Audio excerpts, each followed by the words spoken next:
তো বিশাল আসমান মাথার উপরে, কোন পিলার আছে?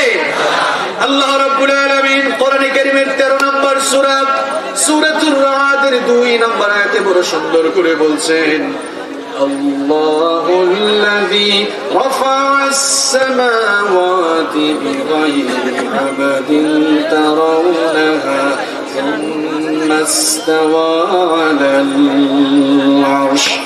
তোমাদের মাথার উপরে, শূন্যের উপরে দৃশ্যমান কোন পিলার ছাড়া, দৃশ্যমান কোন খুঁটি ছাড়া শূন্যের উপরে আসমান যিনি স্থাপন করেছেন তিনি হচ্ছেন আল্লাহ। তিনি কে?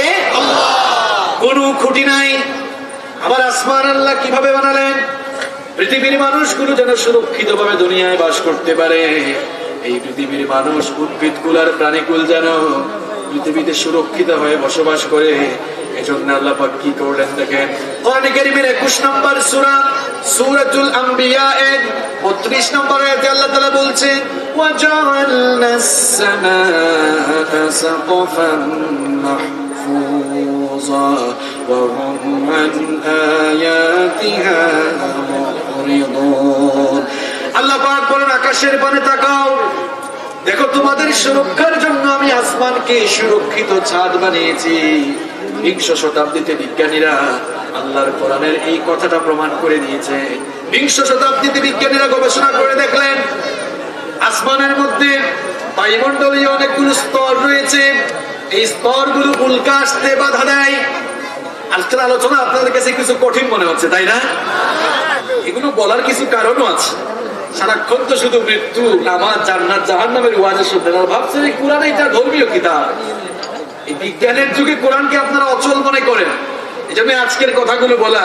প্রিয় ভাইয়ের, আমার কোরআনটা কত অত্যাধুনিক আজকে বোঝার জন্য চেষ্টা করেন। কয়েকটা এক্সাম্পল শুধু আপনাদের সামনে তুলে ধরছি। 20 শতাব্দীতেই তো, গেল শতাব্দীতে এটা বিজ্ঞানীরা প্রমাণ করেছে। তারা দেখলেন আকাশে বায়ুমণ্ডলীয় অনেকগুলো স্তর আছে। তারা চিন্তা করলেন যে আসমানে এতগুলো স্তর কেন, আসমানে এতগুলো স্তর কেন? এটা নিয়ে রিসার্চ করতে গিয়ে তারা দেখলেন যে মহাশূন্যে অনেকগুলো উল্কা রয়েছে। উল্কাগুলো যদি জমিনে পড়ে যেত, একটা উল্কা পড়লেই তো অবস্থা খারাপ, সব জ্বলে পুড়ে একেবারে ভস্মীভূত হয়ে যেত। যদি একটা উল্কা জমিনে পড়তো, যে বাহাদুরি আপনারা করেন, এই বাহাদুরি কিন্তু মুহূর্তে একেবারে শেষ হয়ে যেত। থাকতো না কোনো মানুষ, প্রাণীকুল, উদ্ভিদকুল, গোটা বিশ্বজগৎ ধ্বংস হয়ে যেত। সেই উল্কাগুলো যেন জমিনের দিকে ধেয়ে আসতে না পারে, এগুলোকে বাধা দেওয়ার জন্য আল্লাহ তাআলা আকাশে বায়ুমণ্ডলীয় অনেক স্তর সৃষ্টি করে রেখেছেন। এই বায়ুমণ্ডলীয় স্তরগুলোই উল্কাগুলো দুনিয়াতে আসতে বাধা প্রদান করে, আর ওই আসমানে বায়ুমণ্ডলীয় স্তরগুলো দ্বারাই আল্লাহ তাআলা আসমানকে সুরক্ষিত ছাদ বানিয়ে এই দুনিয়াকে আমাদের জন্য বসবাসের উপযোগী করে রেখেছেন। আল্লাহু আকবার। প্রিয় ভাইরা, এই মহাশূন্য, মহাশূন্যের মধ্যে কত কিছু রয়েছে দেখেন। এই মহাশূন্যে রয়েছে সূর্য। এই সূর্য, এটি নিয়ে আপনি চিন্তা করলে অবাক হয়ে যাবেন। সকালবেলা, ভোরবেলা সূর্য উঠলে আপনারা সূর্যকে দেখেন, সূর্য টিপ টিপ করে জ্বলছে, সূর্য আলো দিচ্ছে। কক্সবাজারে যারা যায় তারা তো সূর্যাস্তের সময় হাতকে এইরকম দিয়ে দেখবেন, মানে ক্যামেরাতে এমন একটা ভাব নিয়ে আসে যেন সূর্য তার হাতের উপরে, অথবা এইরকম করে ধরে আছে না। এই যুবক তরুণ ভাইরা আপনারা এমনি দেন কিনা? মনে হয় যেন তার হাতের ভেতরে খামচি মেরে সূর্যকে ঢুকিয়ে দিয়েছে। আসলে কি সূর্যটা এত ছোট? কথা বলেন, এত ছোট? দুনিয়া থেকে, জমিন থেকে সূর্যের ডিস্টেন্সটা কত শোনেন? জমিন থেকে সূর্যের ডিস্টেন্স হচ্ছে 9,30,00,000 মাইল। আল্লাহু আকবার। আর এই সূর্য কত বড়?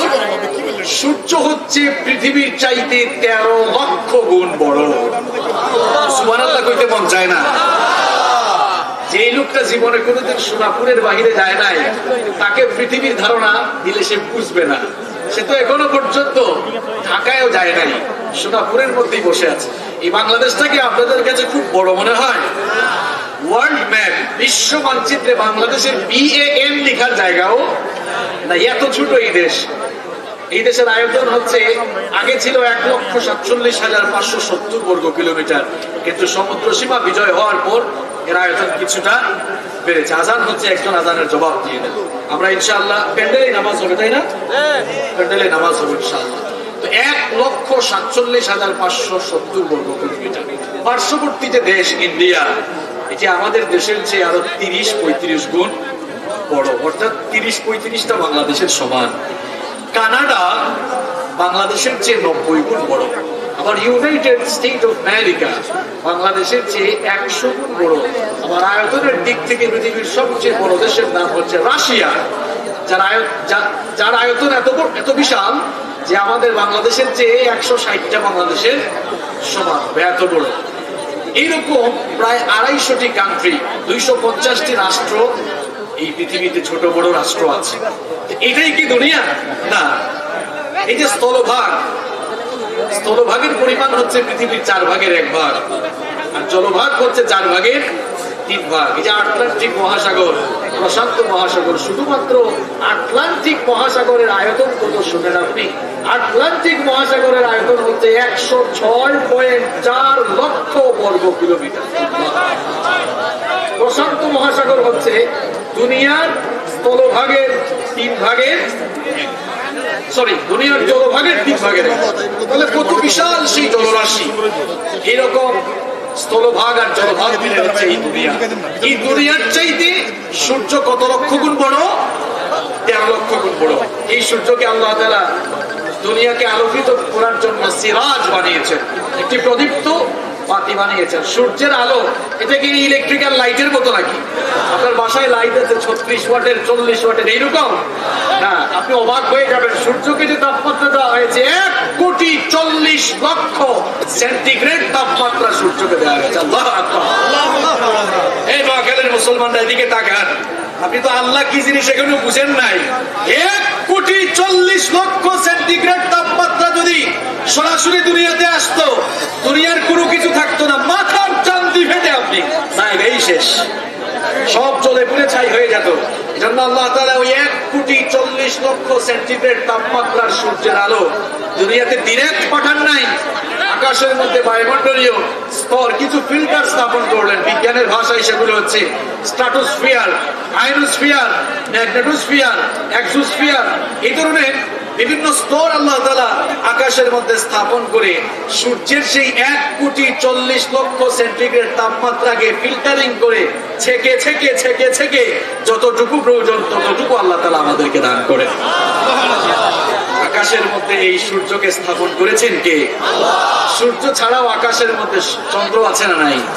তাবারাকাল্লাযী জাআলা ফিস সামাই বুরুজান ওয়া জাআলা ফীহা সিরাজান ওয়া কামারান মুনীরা। আল্লাহ পাক বলেন, বরকতময় সেই সত্তা যিনি আকাশের মধ্যে গ্যালাক্সি পয়দা করেছেন, গ্যালাক্সি সৃষ্টি করেছেন।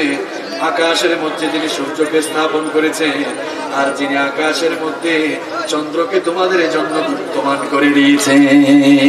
সুবহানাল্লাহ। বর্তমান বিজ্ঞান গবেষণা করেছে কি জানেন? বর্তমান বিজ্ঞান গবেষণা করে বলেছে যে সূর্যের নিজস্ব আলো আছে আর চাঁদের নিজস্ব কোনো আলো নেই। সূর্যের রিফ্লেকশন চাঁদের উপরে পড়লে চাঁদ সূর্য থেকে সেই ধার করে আলো নেই, সে আলোটা দেয়।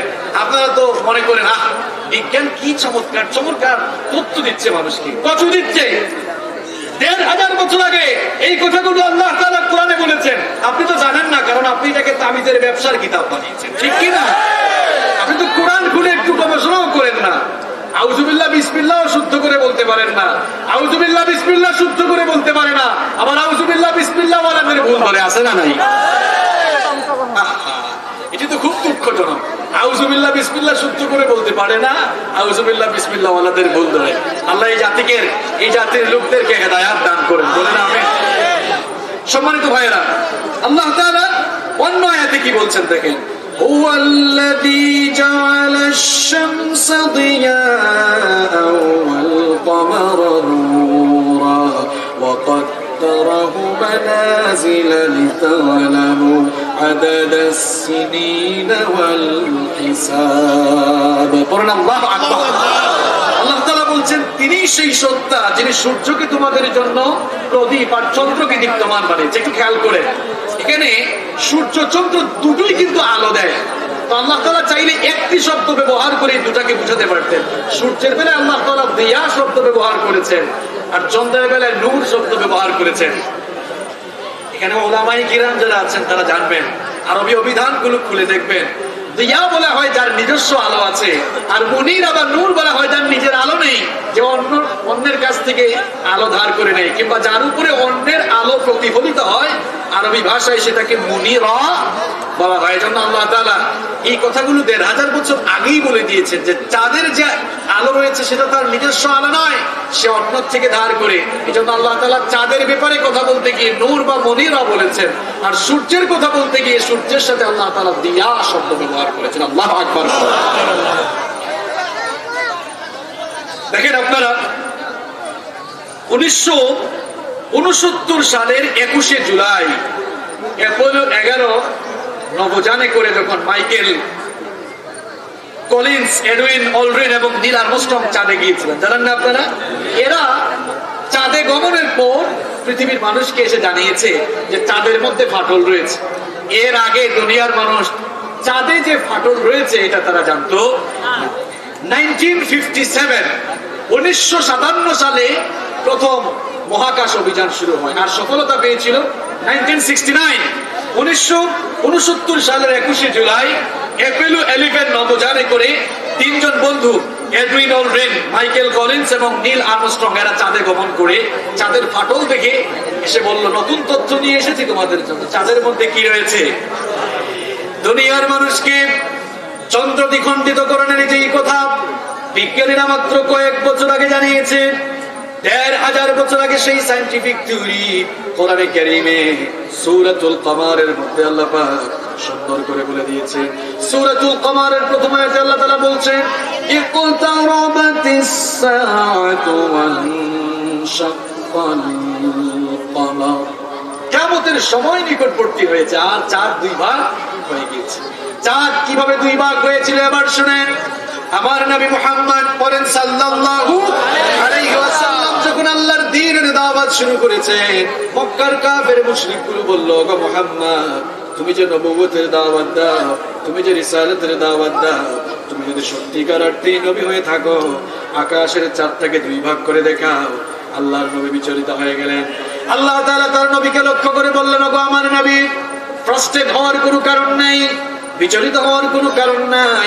আপনি শুধুমাত্র আপনার এই শাহাদাত আঙ্গুল দিয়ে আকাশের ওই চাঁদের দিকে ইশারা করেন, দেখবেন আমার হুকুম মতোই কাম হয়ে যাবে। আল্লাহর নবী এবার তার শাহাদাত আঙ্গুল যখন ওই চাঁদের পানে ইশারা করলে, আল্লাহর হুকুমে আকাশের চাঁদ তখন 2 ভাগ হয়ে গেল। চন্দ্র দ্বিখণ্ডিতকরণের সেই সত্যতাও বিজ্ঞান কয়েক বছর আগে জেনেছে। যেই থিওরিটি আল্লাহর কোরআন ১৫০০ বছর আগে দুনিয়াবাসীর সামনে তুলে ধরেছে। সুবহানাল্লাহ পড়েন। প্রিয় ভাইরা, বিজ্ঞানীদের মধ্যে একটা ঠেলাঠেলি ছিল, সূর্য ঘুরে নাকি পৃথিবী ঘুরে। প্রাচীনকালের বিজ্ঞানীরা বলতেন, বিশেষ করে এটা টলেমি বলেছিল, টলেমি বলেছিল, শোনো, হয়তো কিলাকিলি করিও না, আমি রিসার্চ করে দেখেছি পৃথিবী স্থির আর সূর্য ঘুরে, পৃথিবীকে কেন্দ্র করে সূর্য ঘুরছে। 1512 সালে নিকোলাস কোপারনিকাস এসে বললো, এই টলেমি যা বলছে সব ভুয়া, এটা চিটিং। আমাদের আফসারি ভাই যেটা সবসময় বলেন, এই টলেমি হচ্ছে, সবাই বলেন কি চিটিং, যা বলছে সব ভুল। আমি এখন দেখেছি আসলে সূর্য ঘুরে, পৃথিবীও ঘুরে, আমিও ঘুরি, তুমিও ঘুরো, সবকিছুই ঘুরে। এই যে বিজ্ঞান ঘূর্ণায়মান পদ্ধতির যেই ধারণা মাত্র কিছুদিন আগে জেনেছে, ঘূর্ণায়মান পদ্ধতির সমাধান আজ থেকে ১৫০০ বছর আগে কোরআনে দিয়েছেন কে?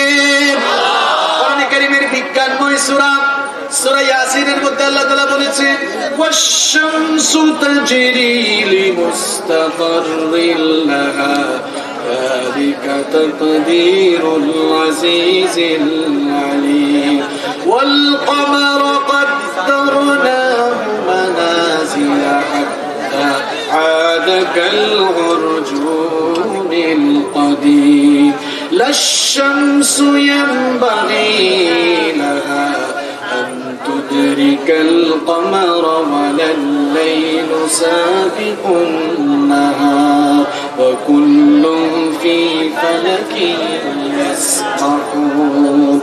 আল্লাহ পাক বলেন, সূর্যের জন্য একটি কক্ষপথ ঠিক করে দিয়েছি, সূর্য তার নির্ধারিত কক্ষপথে পরিভ্রমণ করছে, চন্দ্রের জন্য একটি মঞ্জিল ঠিক করে দিয়েছি, চন্দ্র সেই মঞ্জিলে পরিভ্রমণ করছে। সূর্য কখনো চন্দ্রের নাগালে যেতে পারে না, রাত কখনো দিনের আগে যেতে পারে না, প্রত্যেকেই তার আপন আপন গতিপথ অনুযায়ী সন্তরণ করছে। ঘোরাঘুরি সমস্যার সমাধানও ১,৫০০ বছর আগে কোরআনে দিয়েছেন কে? বেশি কথা বলবো না, 2টা পয়েন্ট বলবো, শুনবেন তো?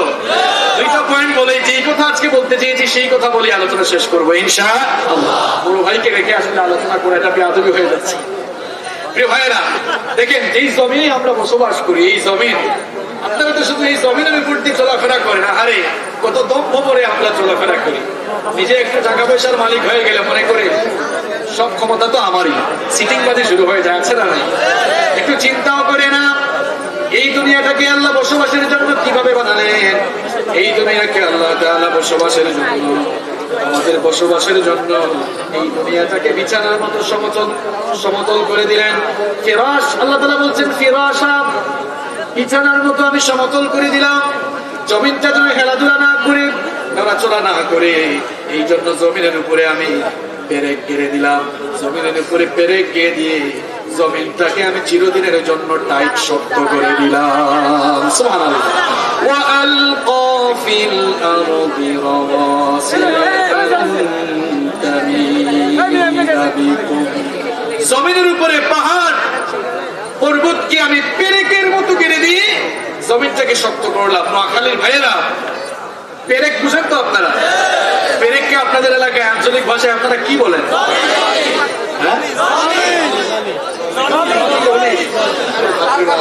নোয়াখালী, চট্টগ্রাম আর সিলেট এই 3 অঞ্চলের ভাষা। চট্টগ্রামে গেলে বলে অবদ্ধা, আপনারা কেন আছো?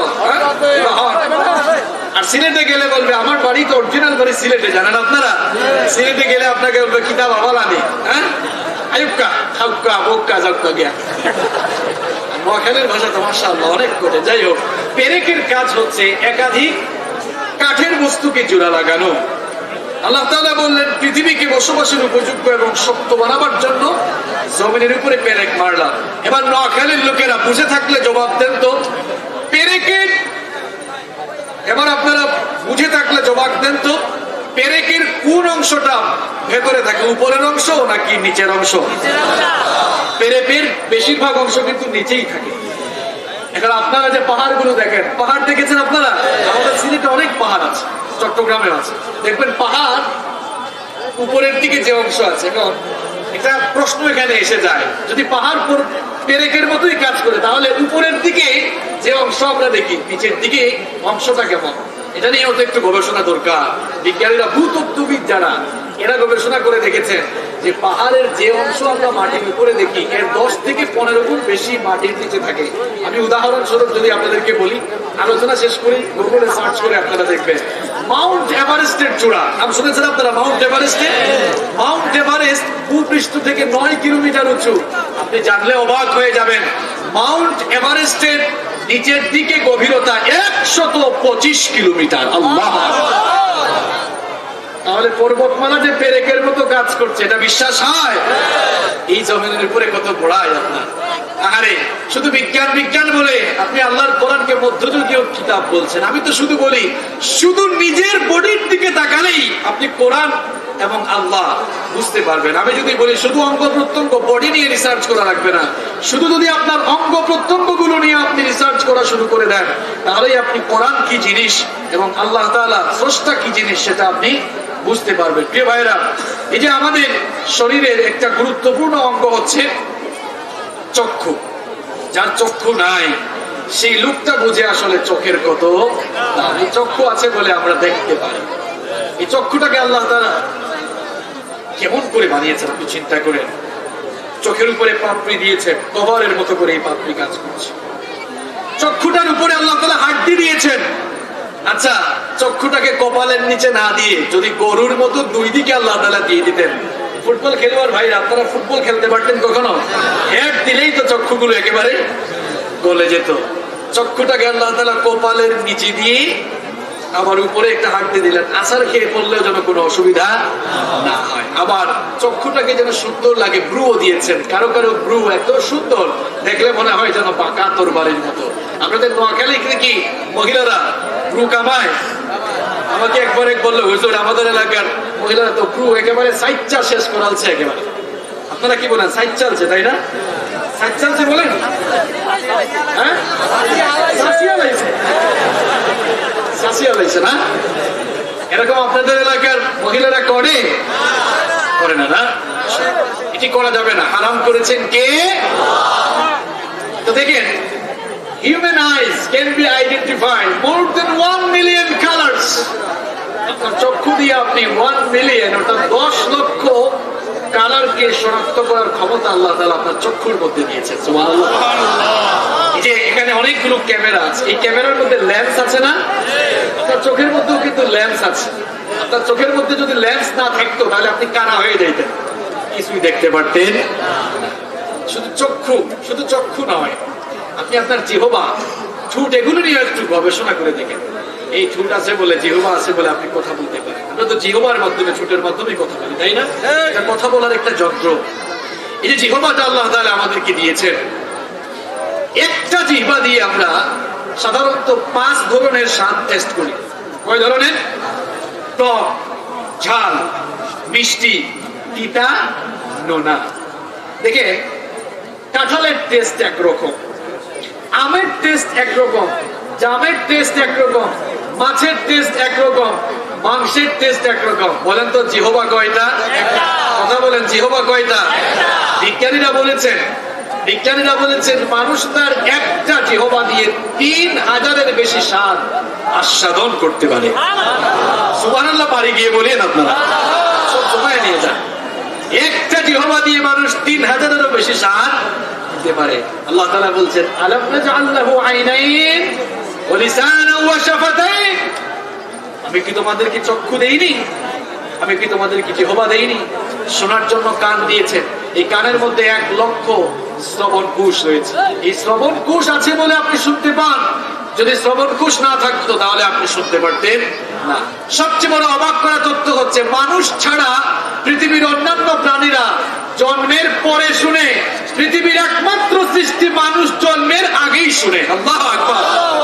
এটা বিজ্ঞান জেনেছে কিছুদিন আগে, আর কোরআন সেটা 1500 বছর আগে বলেছে।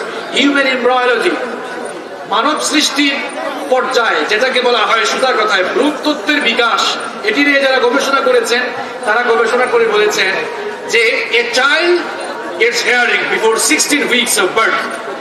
একটি শিশু পৃথিবীতে আসার আগে, জন্মের আগে, মায়ের পেটে যখন থাকে, জন্মের 16 সপ্তাহ আগেই সে শুনতে পায়। আপনারা আমার কথা মনে হয় বুঝেন নাই, তাই না? আপনি, আমি, আমরা পৃথিবীতে আসার 16 সপ্তাহ, 16 সপ্তাহ মানে কয় মাস বলেন তো? কয় মাস? আপনি আমি দুনিয়াতে আসার 4 মাস আগেই মায়ের পেটে আমরা শুনতে পেতাম। এটা বলেছে বর্তমান মেডিকেল সায়েন্স। আপনারা বলবেন, হুজুর তাহলে বিজ্ঞান তো বহু এগিয়ে গিয়েছে। পৌঁছে গিয়েছে, এটা কোরআন আরো আগে বলেছে। কেমনে? এখানে আলেম যারা আছেন দেখেন, কোরআনে কারিমে শ্রবণ শক্তি আর দর্শন শক্তির কথা আল্লাহ তাআলা যত জায়গায় বলেছেন। শ্রবণ শক্তির কথা বলতে গিয়ে আল্লাহ তাআলা সামআ শব্দ ব্যবহার করেছেন, দর্শন শক্তির কথা বলতে গিয়ে আল্লাহ তাআলা বাসর শব্দ ব্যবহার করেছেন। যত জায়গায় আল্লাহ তাআলা সামআ আর বাসর শব্দ দিয়েছেন, বাসরের আগে কিন্তু আল্লাহ সাম শব্দ দিয়েছেন। যেমন ইন্নাস সামআ ওয়াল বাসরা ওয়াল ফুআদা কুল্লু উলাইকা কানা আনহু মাসউলা। অন্য আয়াতে আল্লাহ বলছেন ওয়া জাআলা লাকুমুস সামআ ওয়াল আবসারা ওয়াল আফইদা। কোরআন পড়ে দেখেন আপনি, সব জায়গায় আল্লাহ তাআলা বাসরের আগে সাম দিয়েছেন। এখন বিজ্ঞানের যুগ, বিজ্ঞানের যুগে কোরআন এক্সপ্লেইন হবে, কোরআন ব্যাখ্যা হবে সায়েন্টিফিক ওয়েতে। এর একটি সায়েন্টিফিক এক্সপ্লেনেশন হচ্ছে আধুনিক যুগের মুফাসসিররা এর ব্যাখ্যা করেছেন এইভাবে, যেহেতু কোরআনে কারীমের সকল জায়গায় আল্লাহ তাআলা দর্শন শক্তির আগে শ্রবণ শক্তির কথা বলেছেন, তার মানে হচ্ছে একজন মানুষ দেখার শক্তি, দৃষ্টি শক্তি লাভ করার আগে মায়ের পেটে থাকা অবস্থায় এসে শ্রবণ শক্তি লাভ করে। আল্লাহু আকবার। আপনারা জানলে অবাক হয়ে যাবেন। আমি বিজ্ঞানীদের কিছু তথ্য, রিসার্চ করা কিছু তথ্য আমি নিয়ে এসেছি। দেখেন, শূকর ছিলেন আপনারা? শূকর, বিজ্ঞানীরা বলছেন যে শূকর জন্মের 5-6 ঘন্টা পরে শুনতে পায়, বিড়াল জন্মের 5-6 দিন পরে শুনতে পায়, এরপরে খরগোশ জন্মের 1 সপ্তাহ পরে শুনতে পায়, কুকুর জন্মের 10 দিন পরে শুনতে পায়, শুধুমাত্র আল্লাহর একমাত্র মাখলুক মানুষ যারা জন্মের 4 মাস আগে থেকেই মায়ের পেটে শুনতে পায়। এই জন্য পৃথিবীতে এমন বহু ঘটনা আছে যে মায়ের পেটে কিছু কিছু কোরআন মুখস্থ করে শিশু পয়দা হয়েছে, আছে না নাই? এটার সায়েন্টিফিক এক্সপ্লেনেশন আছে, কারণ আসলেই সন্তান মায়ের পেটে শুনতে পায়। এই জন্য যেই মহিলা যত ভালো তার সন্তানও তত ভালো হয়। এক মহিলা এসে কয়, হুজুর আমার সন্তান তো খালি সিনেমা দেখতে চায়, একটু দোয়া করে দেন যেন সে কোরআন পড়ে। তা আপনার সন্তান সিনেমা দেখতে চাইবে না তো কি চাইবে বলেন? আপনার সন্তানকে পেটে নিয়েও তো আপনি সব সময় শুধু টিপসলের ডায়লগ গুলাই শুনছেন, আর পেটে থেকে থেকে ওগুলা শুনছে, এই জন্য তার কনসেন্ট্রেশন কিন্তু ওই দিকেই ডাইভার্ট হয়ে গিয়েছে। এই জন্য মায়েরা বোনেরা যখন প্রেগন্যান্সিতে থাকবেন, সন্তানকে পেটে নিয়ে আল্লাহ তাআলার জিকির আজকার ইবাদত বন্দেগী বেশি বেশি করার দরকার আছে না নাই? যত বেশি ইবাদত বন্দেগী জিকির আজকার করবেন, আপনার সন্তানও তেমন আল্লাহওয়ালা খোদাবিরু হবে। প্রিয় ভাইয়েরা, এবার আমি ফিনিশিং এর দিকে যেতে চাই। এই যে বিজ্ঞানের অনেকগুলো থিওরি, যার সাথে কোরআনের কোনো দ্বন্দ্ব আমরা খুঁজে পেলাম না, কোনো বিরোধ আমরা খুঁজে পেলাম না। আপনারা বলেন তো, বিজ্ঞানের সাথে কোরআনের কোনো বিরোধ আছে? সবাই তো কথা বললেন না। কোনো দ্বন্দ্ব আছে? কোনো ঝগড়া বিবাদ আছে? বরং আমরা বলছি, বিজ্ঞান যত উন্নত হবে, যত সমৃদ্ধ হবে, যত বিকশিত হবে, যত বেশি বিজ্ঞানের ইনোভেশন বাড়বে, বিজ্ঞানীরা, বিজ্ঞানের টিচার, বিজ্ঞানের ছাত্ররা ভিক্ষার থালা নিয়ে কোরআনের সামনে চিরকাল এতিমের মতো দাঁড়িয়ে থাকতে বাধ্য হবে।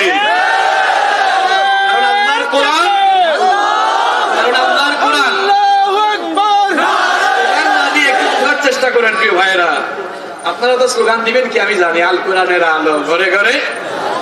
এসব ফালতু স্লোগান বাদ দেন। নিজের ভিতরেই কোরআনের আলো নাই, আর আপনি আপনার ঘরে জ্বালবেন। কেউ কারো কারো এত আবেগ কয় সংসদে জ্বালো, নিজের জীবনেই তো কোরআন নাই এখনো। কোরআন বুঝবি আর কি? আউযু বিল্লাহ বিসমিল্লাহ বললে ভুল হবে 30টা। এটা স্লোগান দেয়, কয় ঘরে ঘরে জ্বালো, সংসদে জ্বালো। এই স্লোগানকে আমরা চেঞ্জ করে দিতে চাই। আমরা বলতে চাই, আল কোরআনের আলো মানুষের হৃদয়ে হৃদয়ে, অন্তরে অন্তরে জ্বালো। নিজের জীবনে, নিজের অন্তরে আপনি কোরআন জ্বালান। নিজের হৃদয়কে, নিজের হার্টটাকে যদি আপনি কোরআনের আলোয় এনলাইটেন করতে পারেন, আলোকিত করতে পারেন, তাহলে শুরুতে যে গান গিয়েছিলাম, গানটা মনে আছে? সকল সমস্যার সমাধান অটোমেটিক্যালি হয়ে যাবে। সমাধান চাও যদি জীবনে, মরণে ফিরে যাও, খুঁজে নাও, চোখ রাখো কোরআনে।